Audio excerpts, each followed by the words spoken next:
At the outset, let me say this weekend we are doing some fine-tuning, hopefully on the microphone and the sound system. So if it fluctuates a little bit, they're working to dial it in. But I know that there is maybe some fall off or echo, but we are working to address it. So just want to acknowledge that. So our apologies.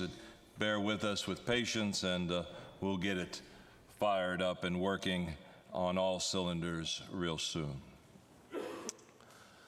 The pursuit of justice in the eyes of God is a bedrock principle of our Christian faith and a core belief of society.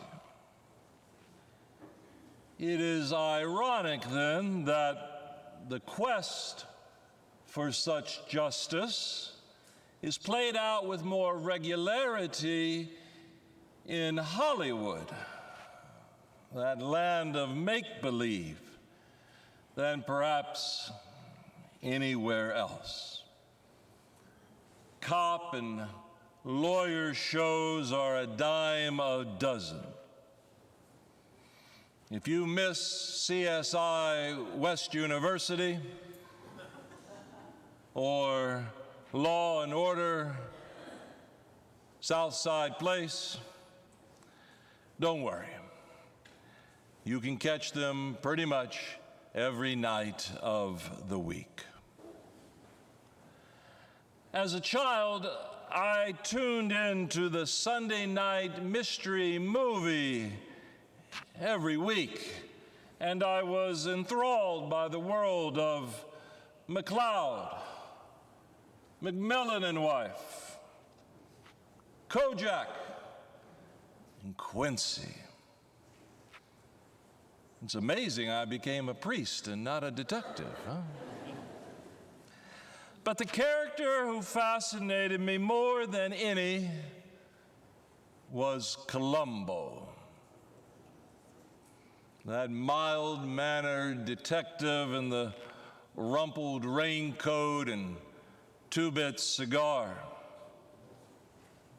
He asked question after question after question to get to the bottom of a case. He would doggedly pursue a suspect, making him squirm with his famous line, "Just one more question," right? One more thing. Columbo didn't stop until he got what he was after.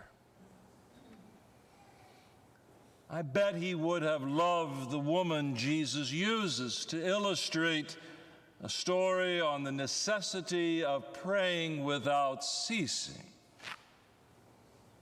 because she is pursuing justice in the face of wrongdoing. She's not praying for sustenance or emotional support or help with her relationships or any number of things that we might pray for. She is simply seeking what is just. And the Lord promises she will find it. He will see that justice is done for them speedily. Jesus says in the gospel we just heard from St. Luke. And mind you, this is no ordinary widow. The only thing that she has going for her is her voice and her persistence. In first century society, she was an outcast, a double outcast. She's a widow, she's a woman. Both of those low down on the totem pole. But like a good detective, she is unrelenting in her pursuit of what is just and fair, despite the wickedness of the judge, who we're told fears not God nor respects any human being. It's tempting to hear this parable and think, well, if we're just as persistent, if we ask enough questions, keep pestering the Lord with our prayer, then we too will be given what we seek. But the unjust judge in the story is not God and not meant to represent God. The Lord is not interested in the quantity of our prayers, but rather we, like the woman, like Columbo, pursue just one more thing, namely that which is just and right. The work of our prayer, the work of the church, must never cease. The unnamed woman in our story is truly in God's image, more so than that unjust judge ever was, because she speaks for those who are not heard, despite the desperate need for justice. Though weak, seemingly powerless in face of such a powerful judge, she did not give in. She knew that true power was found in weakness. Like a good detective, she knew that truth, justice, rested just beyond one more thing. And she was determined to find it. Sisters and brothers, if, like this relentless woman, we see all of creation made in God's image, then we too would do well to pursue God's justice, not our own, God's justice, evenly against seemingly all too powerful forces. Who will be the voice of the voiceless, if not we who call ourselves Christian?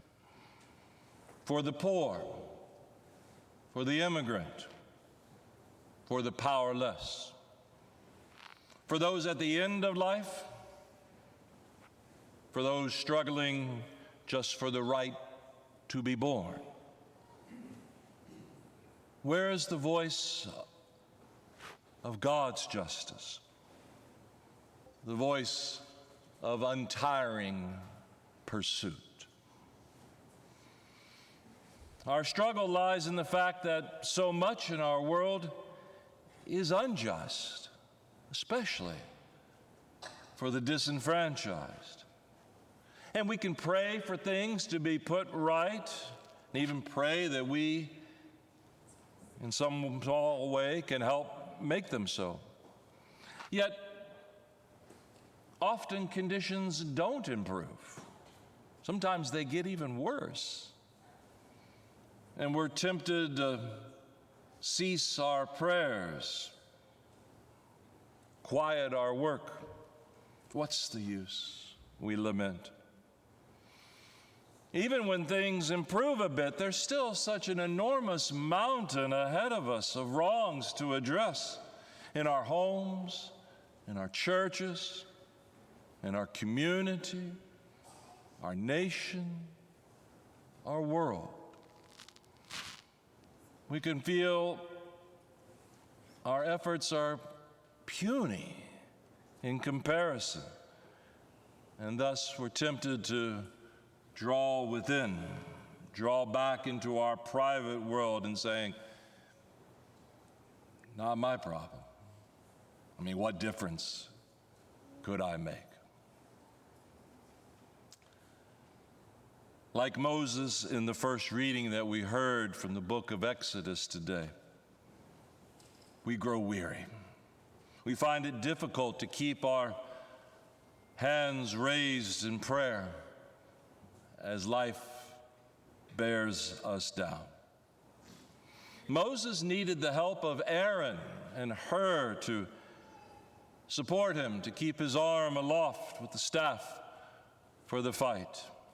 We all need help in the struggle for God's justice and for our desire to remain faithful to our calling.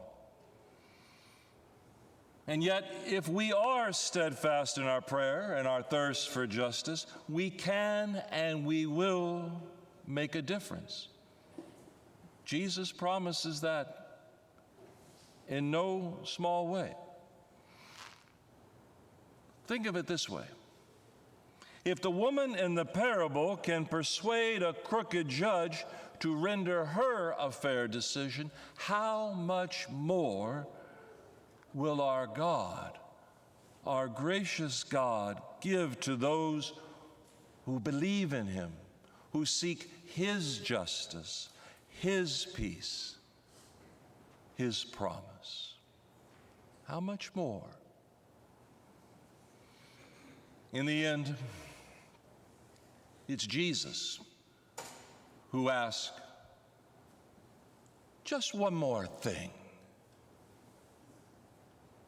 His final words in our gospel today: when the Son of Man comes, will he find faith on earth? It's not a speculative question, because ultimately we are called not to be detectives, but we are sent to be disciples. And as such, our work lies ahead. One more thing. The mystery of faith, the faith on earth that Jesus asked about, is not a mystery to be solved, but rather to be lived in and through those who dare to follow Christ and seek his justice after all.